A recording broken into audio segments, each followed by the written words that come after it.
ओम श्री दुर्गाय नमः। दुर्गा सप्तशती नवम अध्याय। मैं अर्धनारीश्वर के श्री विग्रह की निरंतर शरण लेता हूँ। उसका वर्ण बंदूक पुष्प और सुवर्ण के समान रक्त पित्त मिश्रित है। वह अपनी भुजाओं में सुंदर अक्षमाला, पाश, अंकुश और वरद मुद्रा धारण करता है। अर्धचंद्र उसका आभूषण है तथा वह 3 नेत्रों से सुशोभित है। राजा ने कहा, भगवान, आपने रक्त बीज के वध से संबंध रखने वाला देवी चरित्र का यह अद्भुत महात्म्य मुझे बतलाया।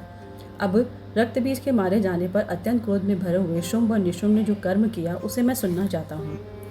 ऋषि कहते हैं, राजन, युद्ध में रक्त बीज तथा अन्य दैत्यों के मारे जाने पर शुंभ और निशुंभ के क्रोध की सीमा न रही। अपनी विशाल सेना इस प्रकार मारी जाती देख निशुंभ अमर्ष में भरकर देवी की ओर दौड़ा। उसके साथ असुरों की प्रधान सेना थी। उसके आगे पीछे तथा पार्श्व भाग में बड़े बड़े असुर थे, जो क्रोध में ओट चबाते हुए देवी को मार डालने के लिए आए। महापराक्रमी शुंभ भी अपनी सेना के साथ मातृगणों से युद्ध करके क्रोधवश चंडिका को मारने के लिए आ पहुंचा।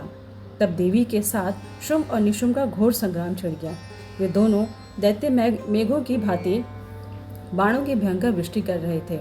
उन दोनों के चलाए हुए बाणों को चंडिका ने अपने बाणों के समूह से तुरंत काट डाला और शस्त्र समूह की वर्षा करके उन दोनों दैत्योपतियों के अंगों में भी चोट पहुंचाई।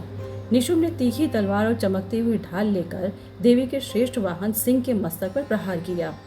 अपने वाहन को चोट पहुंचने पर देवी ने क्षुरप्र नामक वाण से निशुंभ की श्रेष्ठ तलवार तुरंत ही काट डाली और उसकी ढाल को भी, जिसमें 8 चांद जड़े थे, खंड खंड कर दिया। ढाल और तलवार के कट जाने पर उस असुर ने शक्ति चलाई, किंतु सामने आने पर देवी ने चक्र से उसके भी 2 टुकड़े कर दिए।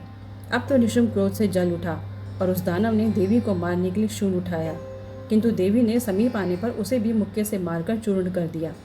तब उसने गदा घुमाकर चंडी के ऊपर चलाई, परंतु वह भी देवी के त्रिशूल से कटकर भस्म हो गई।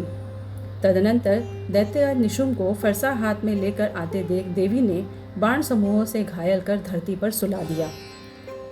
उस भयंकर पराक्रमी भाई निशुंभ के धराशायी हो जाने पर शुंभ को बड़ा क्रोध हुआ और अंबिका का वध करने के लिए वह आगे बढ़ा। रथ पर बैठे बैठे उत्तम आयुधों से सुशोभित अपनी बड़ी बड़ी 8 अनुपम भुजाओं से समुचे आकाश को ढककर वह अद्भुत शोभा पाने लगा। उसे आते देख देवी ने शंख बजाया और धनुष की प्रत्यंचा का भी अत्यंत दुस्सह शब्द किया। साथ ही अपने घंटे के शब्द से, जो समस्त दैत्य सैनिकों का तेज नष्ट करने वाला था, संपूर्ण दिशाओं को व्याप्त कर दिया।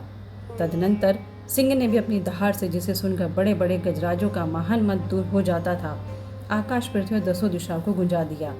फिर काली ने आकाश में उछलकर अपने दोनों हाथों से पृथ्वी पर आघात किया। उससे ऐसा भयंकर शब्द हुआ जिससे पहले के सभी शब्द शांत हो गए। तत्पश्चात शिवदूती ने दैत्यों के लिए अमंगलजनक अट्टहास किया। इन शब्दों को सुनकर समस्त असुर थर्रा उठे, किंतु शुंभ को बड़ा क्रोध हुआ।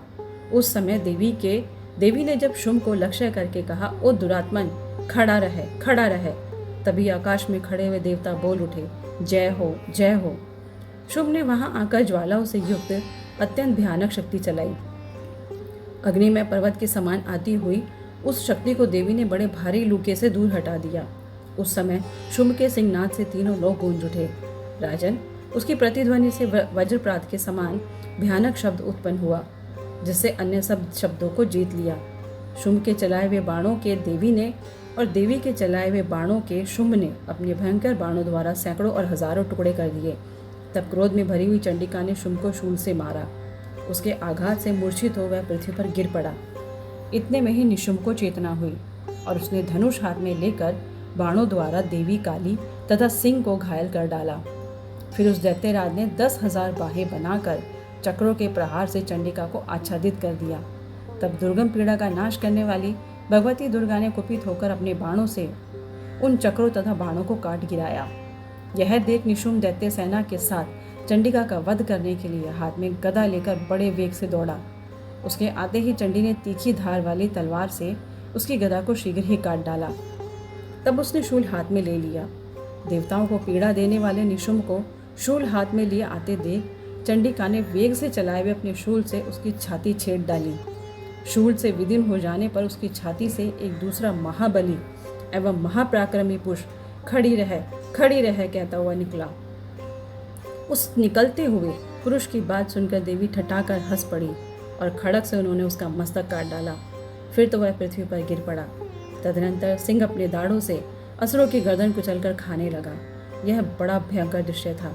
उधर काली तथा शिवदूती ने भी अन्यायनंद दैत्यों का भक्षण आरंभ किया।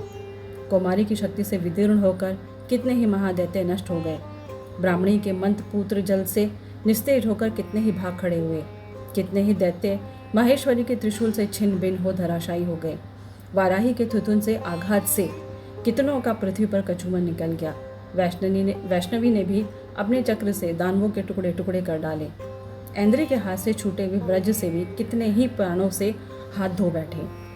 कुछ असुर नष्ट हो गए, कुछ उस महायुद्ध से भाग गए तथा कितने ही काली शिवदूती तथा सिंह के ग्रास बन गए।